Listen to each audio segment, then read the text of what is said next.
A ceia, meu irmão, eu tenho uma visão da ceia como se fosse a renovação do documento do meu carro. A ceia eu vejo dessa forma, porque a gente com o documento do carro vencido, qualquer lugar que a gente anda, a gente fica receoso. E o documento está vencido, venceu minha carteira de habilitação. E agora? Às vezes passa um carro da polícia do lado da gente e fala assim, será que vai me parar? Vê um carro da polícia, será que vai... Eu vejo a ceia, ela pode trazer e deveria trazer essa mesma preocupação quando nós deixamos de participar dela.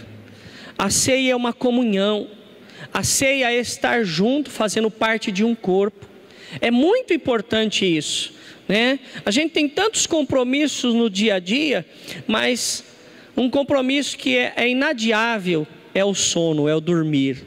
É como a ceia, não dá para deixar de lembrar desse momento que teve alguém que deixou o seu trono, desceu na terra para viver como a gente vive, para saber exatamente daquilo que a gente estava passando, do que precisa, para poder interceder junto a Deus a nosso favor.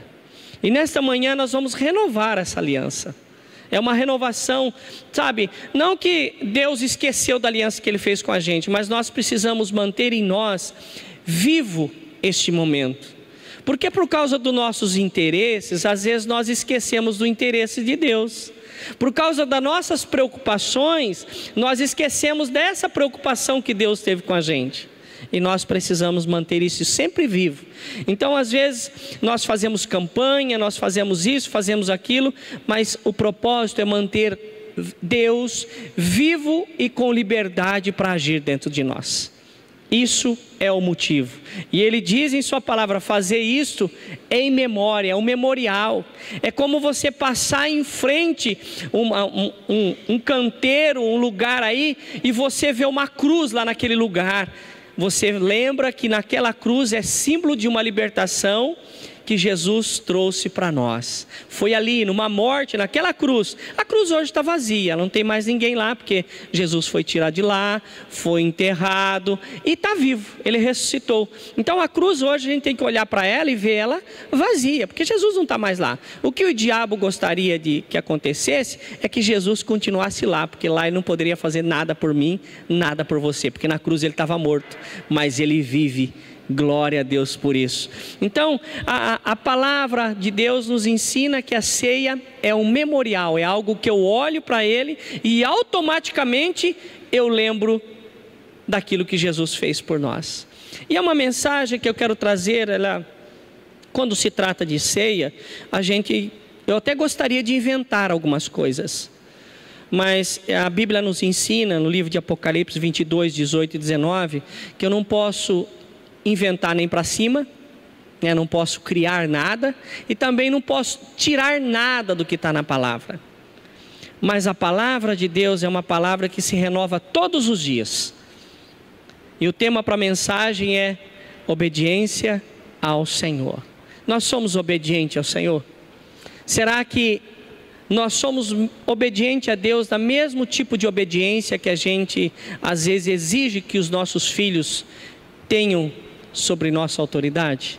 Nós como pais, pai e mãe, gostaríamos que os nossos filhos tivessem uma reverência, uma obediência, um comportamento quando se tratasse ao respeito do pai.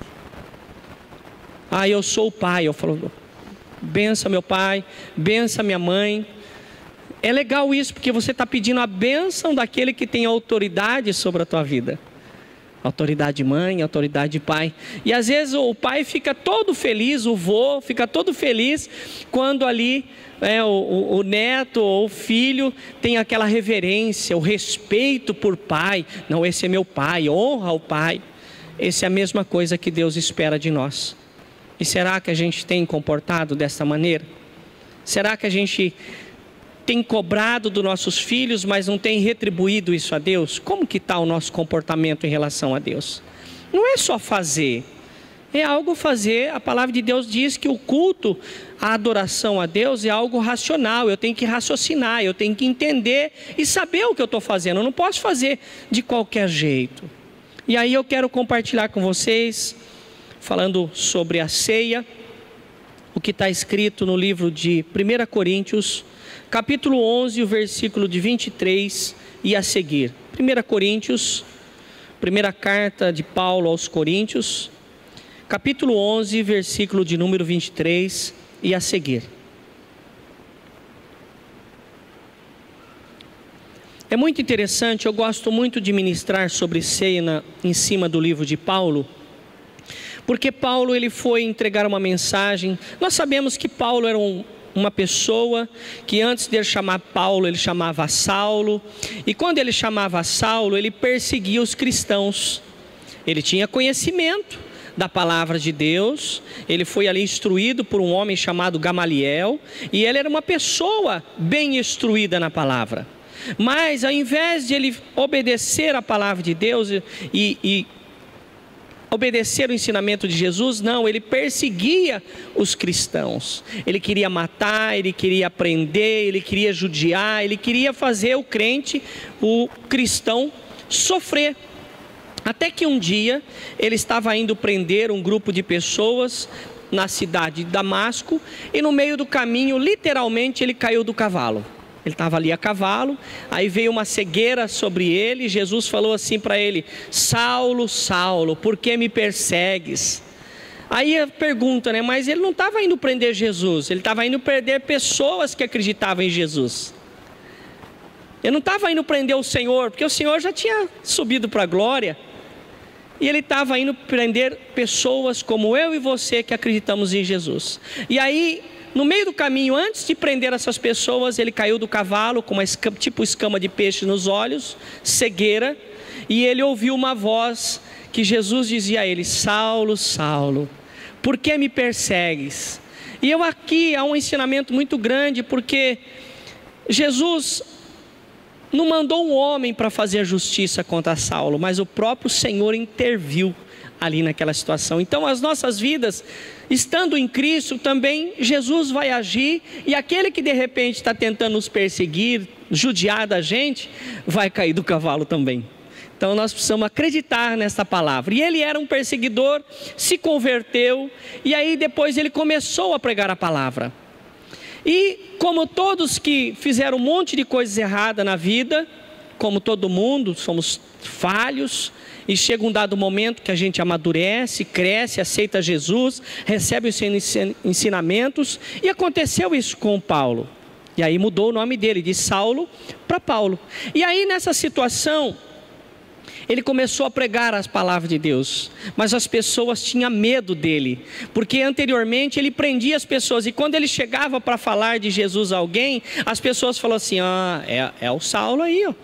Ele vai ver quem está ouvindo falar de Jesus, quem acredita em Jesus, mas ele está fazendo isso para ver quem é, para prender. Então ele era perseguido. E um dia numa cidade ele teve que descer ali por uma corda, num cesto, porque as pessoas queriam pegar ele, queriam acabar com ele. E aí ele foi enviado justamente para uma cidade chamada, um povoado ali na Grécia, em Corinto. E ele foi ali pregar a palavra de Deus a uma cidade. A cidade de Corinto tinha uma deusa chamada, se não me falha a memória, Afrodite. E essa Afrodite era uma deusa da prostituição, que tinha no seu templo de prostituição mais de 1000 sacerdotisas, que essa sacerdotisa, ela satisfazia todos os homens que iam àquela igreja com sexo. Era uma cidade portuária, uma cidade que é onde os barcos encostavam, e ali a prostituição era farta. E Paulo foi designado, foi enviado justamente para este lugar para pregar a palavra de Deus. E aí, em dado momento, ele teve que ensinar às pessoas esse momento que nós vamos fazer nesta manhã, o que era a ceia. Pessoas que eram do mundo, pessoas que não entendiam, pessoas que não conheceu Cristo, e ele foi lá para falar de Cristo a essas pessoas. E ele não tinha como que fazer, ele chegava para as pessoas e dizia assim: olha, eu sei que vocês não conheceram Cristo, eu sei que vocês não conheceram Jesus. Eles não tinham a Bíblia como a gente tem hoje. E Jesus falou assim: olha, seja meus imitadores como eu sou de Cristo. Olha a responsabilidade. E hoje, até hoje, as pessoas observam a gente. A gente às vezes faz aí propaganda de nós mesmos. Não, eu sou um crente, conheço a Bíblia. E aí as pessoas ficam observando o nosso comportamento. Será que é crente mesmo?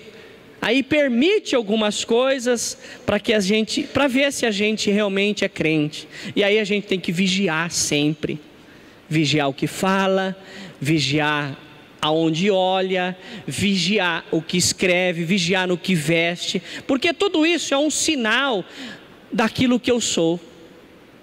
Não adianta, meu irmão, olha, eu falar que sou pastor e terminar o culto aqui e antes de ir para minha casa como pastor, passar ali naquele boteco da esquina e tomar uma com limão. Se você me ver lá, você vai falar assim, olha o pastor aí.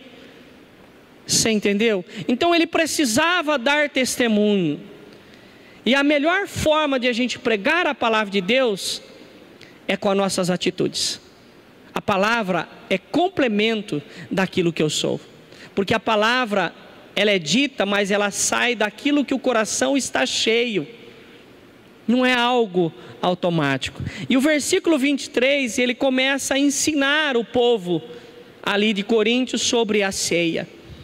E o interessante, olha o que diz aí. Pois eu recebi do Senhor o que também entreguei. Olha o que eu aprendo aqui, meu irmão.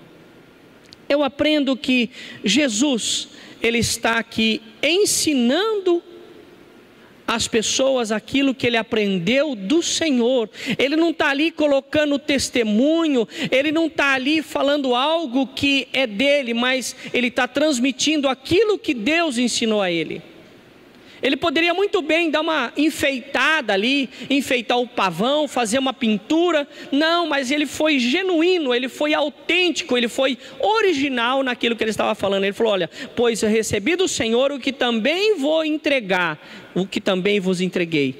E ele diz, o que o Senhor Jesus, na noite que foi traído, tomou o pão e tendo dado graças, partiu e disse, este é meu corpo que é dado em favor de vocês, façam isto em memória de mim. Meu irmão, olha o que nós aprendemos aqui. Quando se trata de Jesus, Jesus estava ensinando os discípulos sobre a ceia, na noite que antecedia ou a prisão dele, a morte dele. Ele continuou ali, mesmo sabendo que no amanhecer do dia seguinte, ele ia estar sendo preso, crucificado. Você sabe o que ele fez? Ele ainda teve tempo para ensinar os seus discípulos. Irmãos, é uma coisa muito bonita, porque eu vejo pessoas, às vezes nas visitas em hospitais, em fase terminal, principalmente as pessoas que têm soro positivo, HIV. E uma oportunidade dessa, eu estava visitando uma pessoa dessa, né? Não lembro se era HIV ou se era câncer, e a situação que ela estava vivendo me comoveu, me deixou assim, sabe, sensibilizado. Eu comecei a ficar engasgado no falar, e essa pessoa, ela percebeu que eu fiquei emocionado com a situação. Você sabe o que a pessoa falou para mim? Falou assim, meu irmão, ela era uma pessoa cristã também, ela falou assim, fique em paz, o Senhor sabe o que Ele está fazendo. Eu estou bem, eu estou com Ele. Sabe, aí, olha, será que seria, eu comecei a me perguntar, será que se eu tivesse numa situação dessa, ou qualquer um de nós nessa situação, teria esse mesmo comportamento? Você sabe que está ali, que o único, só falta mais meia dúzia de batida de coração, mas naquele momento ela teve ali a iniciativa de confortar aqueles que estavam emocionados com a situação, que estava triste, gostaria que aquilo não acontecesse. Ela teve, e Jesus não foi diferente. Ele sabia tudo que ele ia passar. Tanto é que no Getsemane, antes de ele ser preso, ele chegou a um ponto de transpirar sangue. Em vez de suor, saiu sangue. Olha que coisa poderosa. E aí eu fiquei imaginando essa pessoa que eu visitei no hospital, os parentes dela depois falando assim, olha, que mulher, que homem de Deus. Estava ali numa fase terminal, estava ali, sabe, E ela teve ali o capricho ainda de pregar a palavra de Deus, de confortar o coração daqueles que vinham. Em vez de eu confortar o coração dela, sabe o que aconteceu? Ela que ministrou para mim. Eu não fui levado lá para falar de Deus para ela, eu fui levado lá para que ela falasse para mim. Isso é o que vale a pena, meu irmão. O legado, aquilo que as pessoas vão continuar falando da atitude dessa pessoa, é que vai fazer a diferença na vida de muita gente. Deixou um legado, deixou algo que marcou, que fez a diferença. Nós temos que deixar esse legado. Independente da situação que nós estamos vivendo, creia, nós não estamos sozinhos. O Senhor está com a gente. Ele vai estar comigo, vai estar com você. Você pode ir no fogo, na fornalha de Sadraque, Misaque e Abednego. Ele está lá. Você pode ser colocado ali na cova dos leões, como Daniel. Ele vai estar lá. Ele vai estar com você. Ele vai estar comigo. Independente da situação, Ele está com você. Essa noite, essa manhã, melhor dizendo, é o momento que nós lembramos que alguém fez um sacrifício para que eu tivesse uma vida que eu não poderia ter sem Jesus. A sua vida está difícil? A luta está grande? Continua sendo aquilo que Deus quer que você seja. Você está no deserto? O deserto é lugar de passagem. Mas creia, tem uma terra prometida para nós. Olha o versículo de número 24. E tendo dado graças, partiu e disse: este é o meu corpo que é dado em favor de vocês. Faça isto em memória de mim. Corpo esse que sofreu. Corpo esse, como esses pães que você vai participar nessa manhã da ceia, foram ali cortados. É uma lembrança daquilo que Jesus passou por nós. Não foi cortado com carinho. Aqui nós fizemos com todo amor, com todo carinho. Mas Jesus, quando foi retalhado, quando foi cortado ali nas chibatadas, no chicote, Ele sofreu, e ali o corte ardia, doía. Ele era um ser humano, ele tinha todo o sentimento, mas ele aguentou firme como ovelha muda. E quando fala de ovelha muda, eu quero dizer para você que eu morei em fazenda há muito tempo. Morei por 15 anos, nasci lá e fiquei até os 15 anos lá. No ano que eu completei 15 anos, eu vim para Bauru. E lá as pessoas matavam ovelha, carneiros, para final de ano. E o que eu vou falar para você é algo real que eu vi. A gente prendia, na noite anterior, a gente prendia a ovelha, não dava comida para ela, porque no outro dia a gente ia matar, e corria o risco de ela estar com o seu estômago cheio e você cortar e sujar a carne. Não dava água também, pelos mesmos motivos, que não, ela ia morrer. Pense comigo. E aí, quando a gente prendia a ovelha, a partir do momento que nós prendíamos ela, ela parava de berrar. E quando a gente chegava perto da mangueira, ela olhava para a gente e a gente percebia que escorria um tipo de lágrima. O animal sabia que ia morrer. Todos esses animais, eu não quero fazer com que você não coma mais carne, tá bom? Mas todos os animais que chegam no modele, a hora que ele é descarregado do caminhão, ele sabe que ele vai morrer. O ar, o peso que está ali sobre aquele lugar, o animal percebe. O animal percebe quando vai vir um tsunami, quando vai vir uma tempestade, quando vai vir chuva, quando tem algo da própria natureza que o homem não percebe. Os cachorros, os animais, os elefantes, eles percebem. Lá no Mondele, os bois, antes de ir para a matança, ele sabe que ele vai morrer. E Jesus não era diferente. Ele sabia que a hora dele estava chegando e o corpo dele ia ser retalhado, ele ia sofrer. Mas eu e você, nós não devemos olhar para Jesus hoje e chorar por causa disso, porque ele não fez isso obrigado. Ele fez porque ele queria que este ato viesse valer a pena na minha escolha por seguir os ensinamentos que Ele deixou. Obrigado a fazer aquilo, mas Ele quis, Ele estava disponível, Ele veio para isso, Ele cumpriu o propósito. Eu tenho que olhar para esse momento e me alegrar, saber que através disso eu estou tendo uma nova chance de ter uma vida diferente, de fazer diferente. É uma chance a mais, e uma chance igual a essa aqui não vai ter mais, porque essa foi a última deixada por Jesus. Depois disso, aqui na terra, Ele só deixou um recado: olha, eu estou indo lá para cima, porque diz que Ele subiu nos ares, Ele foi para cima, porque para baixo é o Hades, é o inferno. Ele foi para cima, e Ele foi preparar moradas. O trabalho dele aqui na terra já tinha terminado, agora Ele estava preparando a casa, a nossa casa, para quem vai morar lá.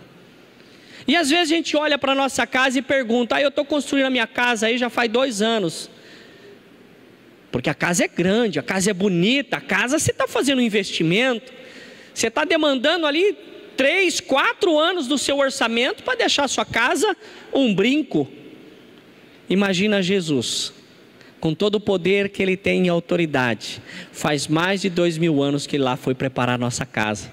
Você tem ideia do que nos espera? Do que está preparado lá? A Bíblia nos dá uma noção disso. As ruas lá não terá esses buracos aí não, será feita de ouro. Olha só, se é aqui no Brasil uma rua de ouro, você imagina só quantos garimpeiros não ia ter? Um monte. As ruas são feitas de ouro, os muros será feito de pedras preciosas, o portão será feito de pérola. Você sabe por quê? Porque a pessoa que vai morar nesta casa é uma pessoa como eu e você, é querida de Deus, é uma pessoa especial. E esse momento nos faz lembrar quando o corpo dele sofreu, e ali Ele pegou o pão e mostrou para os discípulos. Ele estava falando: ó, este é meu corpo. Os discípulos não entendiam, eles não entendiam, não sabiam o que estava acontecendo. Mas depois que os discípulos viram Ele subindo, caiu a ficha. Ah, era isso, tudo isso. Parece que tirou as vendas dos olhos. E o Senhor quer que nós também tiremos essas vendas dos nossos olhos. Quer que as nossas vidas sejam diferentes. Olha o versículo 25. Da mesma forma, depois da ceia, Ele tomou o cálice e disse: este cálice é a nova aliança no meu sangue. Irmãos, você pode ter várias alianças, eu tenho uma no dedo aqui. Essa aliança é entre eu e a minha mulher. Eu tenho um contrato de trabalho, é uma aliança entre eu e meu patrão. Eu tenho um contrato de aluguel, é eu como inquilino e como locador. Todos esses tipos de aliança são alianças feitas aqui com a terra. Esta aliança da ceia é algo feita com o Senhor, não é quebrada. Se eu fiz uma aliança com a minha esposa no casamento, por exemplo, e a minha esposa vier a falecer, eu posso fazer aliança com outra pessoa, porque me dá liberdade. Em Mateus 19 me ensina isso, me dá liberdade. Só que quando a minha aliança é com Deus, ela não quebra nunca, porque primeiro que eu não vou estar livre para fazer aliança com outro Deus, porque o Deus que eu fiz aliança com Ele não morre.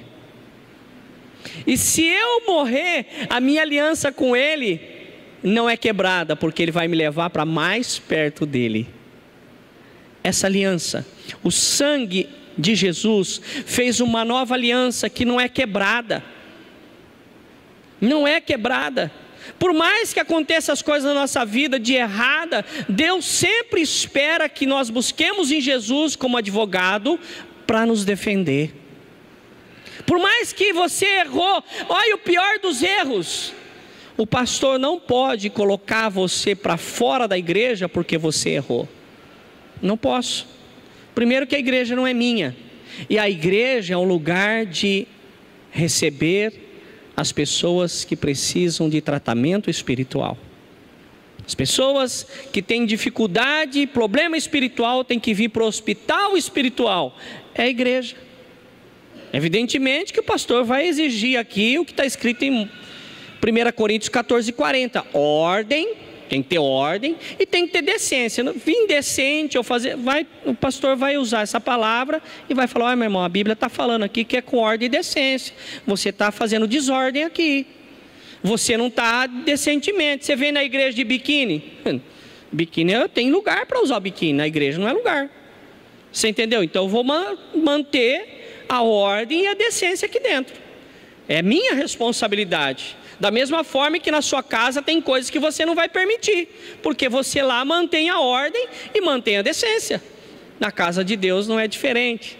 E aí o Senhor nos ensina que, da mesma forma que Ele fez lá com o pão, que Ele repartiu e disse que era o corpo, Ele faz agora com o sangue, dizendo que é uma nova aliança, é um novo modelo. As pessoas tinham no passado que sacrificar animais. A partir de hoje nós não precisamos mais fazer isso, porque Jesus já fez isso no lugar dos animais. Eu não tenho mais isso. Olha o versículo de número 26. E Ele pede sempre que faça isso em memória dEle, porque o sangue é a nova aliança. Versículo 26, porque sempre que comeres deste pão e beberes desse cálice, vocês anunciam a morte do Senhor até que Ele venha. Nós vamos estar fazendo isso até que Ele venha nos buscar. Ah, pastor, quantas vezes a gente tem que fazer? Tem igrejas que faz uma vez por ano a ceia. Tem igreja que faz em 6 meses.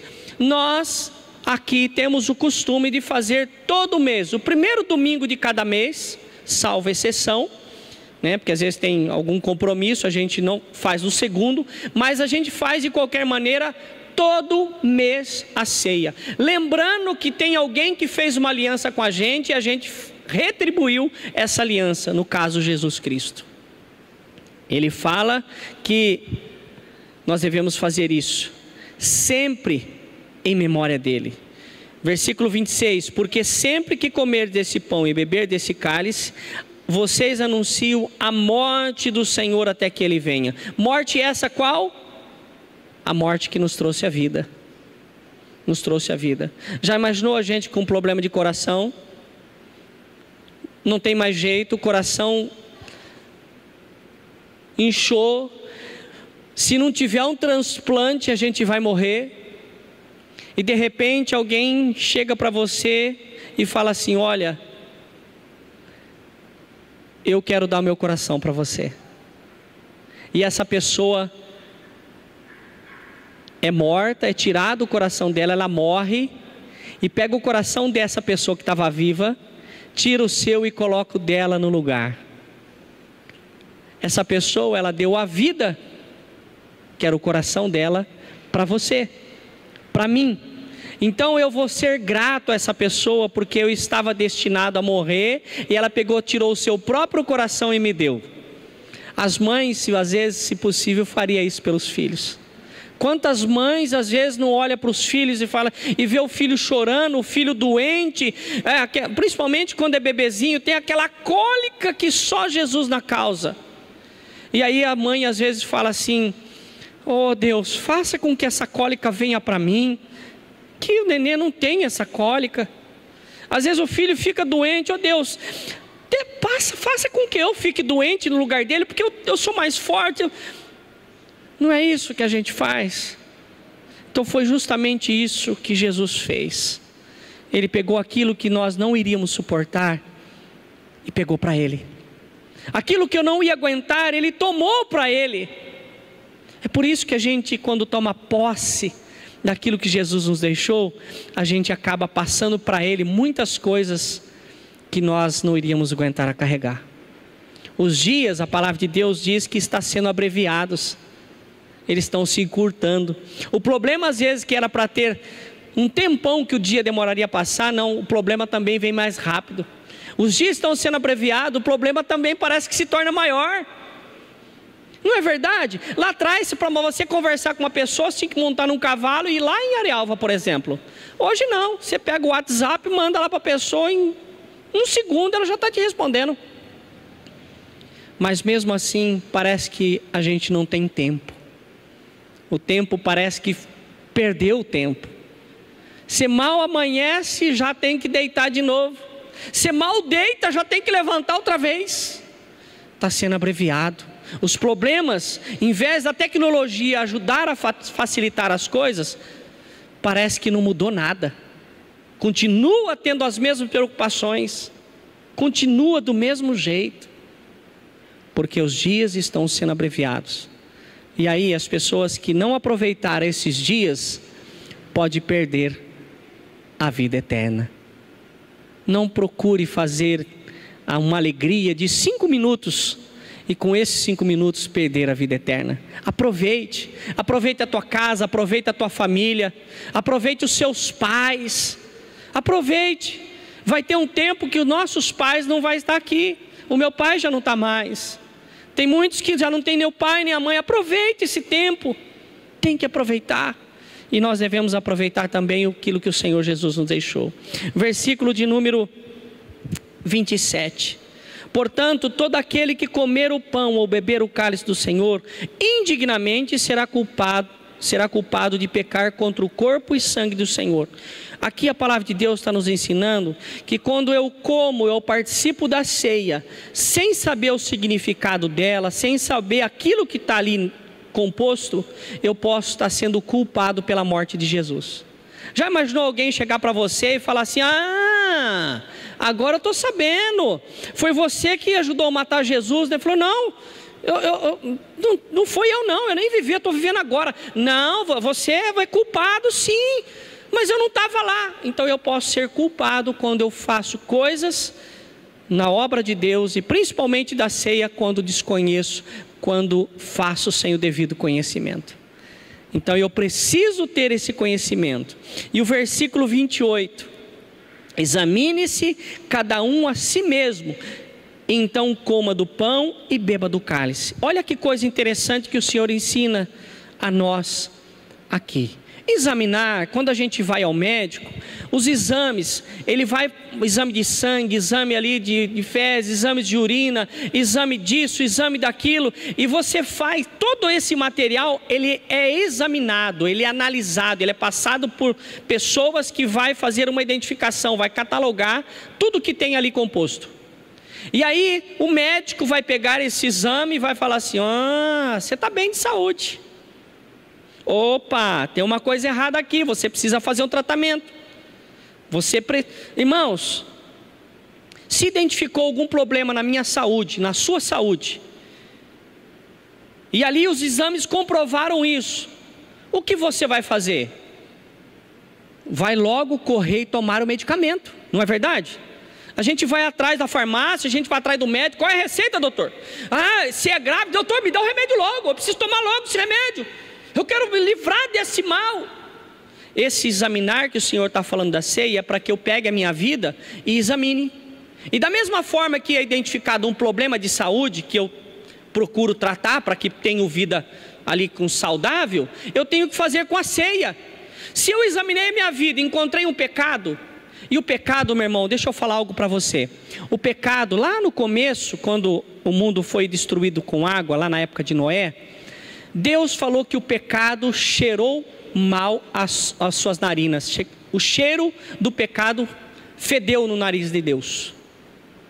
O pecado, então, nós entendemos que ele, para o mundo espiritual, ele tem um cheiro mau, ele fede. Todas as pessoas que estão em pecado estão fedidas. Pergunta para o seu irmão assim: você está cheiroso?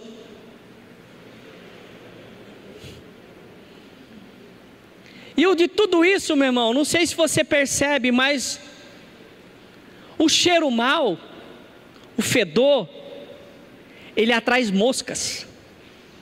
O fedor, ele atrai um monte de coisas que é horrível. As varejeiras vão até essas coisas que cheiram mal e botam lá os seus ovinhos. Mas já a coisa que é cheirosa não tem mal nenhum. Um lugar que está cheiroso, um lugar limpo, não tem cheiro de nada, não habita nenhum tipo de coisas peçonhentas. Então eu aprendo com isso que eu preciso estar sempre com um bom cheiro, porque o bom cheiro atrai as coisas de Deus, e o mau cheiro atrai as coisas que são do mal, atrai o diabo. Se eu estou com mau cheiro, que é o pecado, o diabo sempre vai estar perto de mim, porque eu estou com um cheiro que agrada ele. Então onde eu vou, o diabo vai atrás. E o que eu preciso fazer, meu irmão, é me livrar desse fedor. E talvez aqui neste momento seja um momento de você se livrar de alguma coisa. Se você tiver assim, manda isso embora, se examine e participe tomando do remédio do Senhor, que é a ceia. Examine-se, pois, o homem a si mesmo, e depois tome da ceia. O versículo 28, examine-se a cada um a si mesmo, e então coma do pão e beba do cálice. Não é porque você está mal que você não deve tomar. Não, eu devo me consertar. Se você estiver doente, você não vai tomar remédio? Claro que vai. E se você estiver em pecado, o que você vai fazer? Não vai tomar ceia? Prefere ficar com pecado? É isso? Não, manda o pecado embora. O pecado tem nome, viu? O pecado tem nome e você sabe o nome dele. Queria chamar o Ministério de Louvor, queria chamar os obreiros para que viessem aqui à frente.